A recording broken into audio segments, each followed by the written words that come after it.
Bonjour à vous tous et bienvenue dans une nouvelle vidéo portant sur les techniques du commerce international.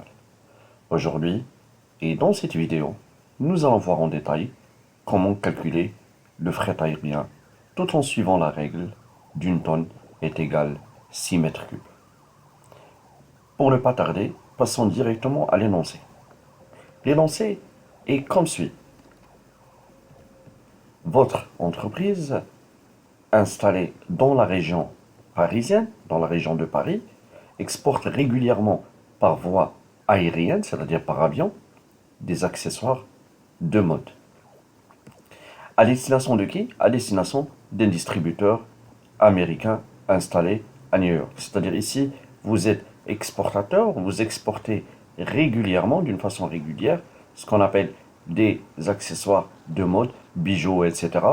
Voilà. Et il faut souligner que le mode de transport utilisé est l'avion ici, parce que ici vous avez par voie aérienne. À destination d'un distributeur américain installé à New York, bien évidemment aux États-Unis. Voilà. Passons directement au détail de l'expédition. L'expédition type est la suivante. Donc nous avons 5 colis de 0,4 x 0,4 x 0,3 et 6 kg chacun, d'une valeur FCA de 600 euros, Roissy bien sûr, l'aéroport de Roissy, voilà, soit 20 euros le kilogramme. Ensuite, vous avez ici une expédition semblable, est organisée chaque semaine. Le tarif IATA, International Air Transport Association, Paris-New York, se présente ainsi. Donc ici, si le poids est compris entre 0 et 45 kg, donc on va payer 4,60 euros le kilogramme. Si le poids est compris entre 45 et 100 kg, on paye 3,70 euros le kilogramme.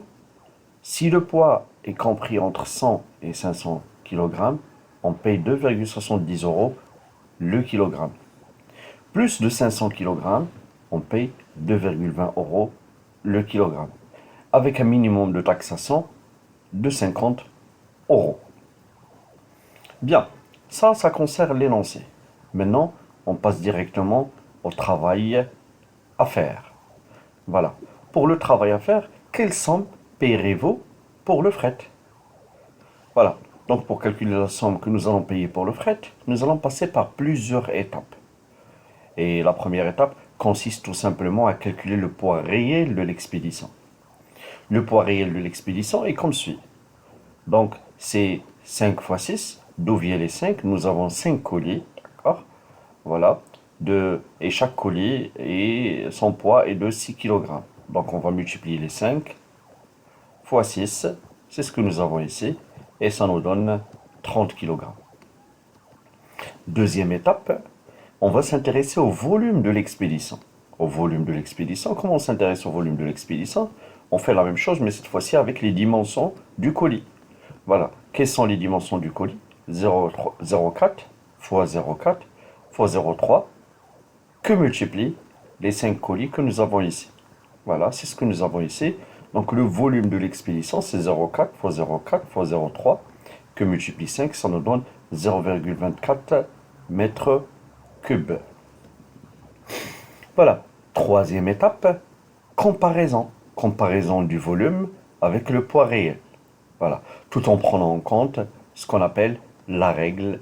La règle, une tonne est égale 6 mètres cubes. Donc comment on va procéder?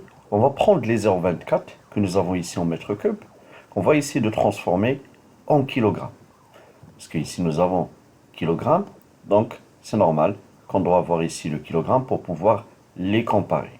On ne pourrait pas comparer 0,24 mètres cubes avec 30 kg. Mais on pourrait tout de même le faire en utilisant la règle suivante. Une tonne est égale 6 mètres cubes pour l'aérien. Bien, donc on va prendre comparaison du poids fictif, on appelle ça le poids fictif, par la suite on va surnommer le poids fictif. Donc on prend les 0,24 mètres cubes qu'on va diviser par 6, parce qu'ici, voilà, nous avons 6 mètres cubes, et qu'on va multiplier par 1000. d'accord, pour le transformer en kilogrammes. Voilà, 0,24 divisé par 6, multiplié par 1000, ça nous donne 40 kilogrammes.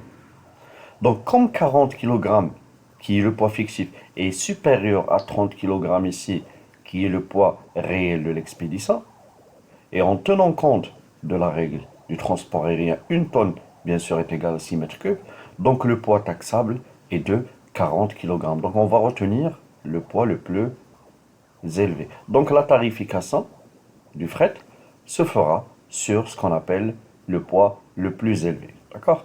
Donc le fret aérien est égal à combien? Est égal à 40 kg qu'on va multiplier par combien? Qu'on va multiplier par 4,60. D'où vient les 4,60? Donc les 4,60 viennent des tranches que nous avons ici au niveau de l'énoncé. Voilà. Donc ici, si le poids est de 40 kg, c'est-à-dire qu'il est compris, il est de 40 kg, c'est-à-dire il est compris entre 0 et 45. Donc, son coût est de 4,60 euros le kilo. C'est pour cela qu'on a multiplié ici par 4,60 euros. Voilà. Et ça nous donne 184 euros. Il ne faut pas oublier que lorsque nous avons le transport aérien, nous avons des tranches. Et comme nous avons des tranches, on doit penser à l'application de ce qu'on appelle la règle du payant pour. Qu'est-ce qu'il dit la règle du payant pour? Donc il dit la chose suivante. Donc on s'intéresse à la tranche de taxation suivante. Voilà. Donc en application de la règle du payant pour, on prend la tranche qui va venir juste après celle-ci qu'on vient de calculer, d'accord? C'est-à-dire la suivante. Et on prend le chiffre 45 qu'on va multiplier par 3,70. Celui-ci. Voilà. Qu'on va multiplier par 3,70 euros le kilo. Voilà. C'est ce que nous avons fait ici. Donc on prend les 45 multiplié par 3,70 euros. D'accord? Et ça nous donne 166,50. Tout en se référant aux tranches de taxation qu'on vient de voir. Voilà. Et ici, on compare les deux frais que nous avons. D'accord? Donc nous avons 184 euros et nous avons 166,50. Donc ici, on retient le fret le moins coûteux, c'est-à-dire les 166,50 euros. Donc le fret aérien à payer est de 166,50 euros. Enfin, je pense maintenant que vous avez une idée sur comment on calcule le fret aérien tout en prenant en compte la règle d'une tonne est égale à 6 mètres cubes. Merci pour votre attention. Si vous avez aimé cette vidéo, n'oubliez pas de la liker et aussi de vous abonner sur ma chaîne YouTube. Et je vous dis à très bientôt pour d'autres vidéos.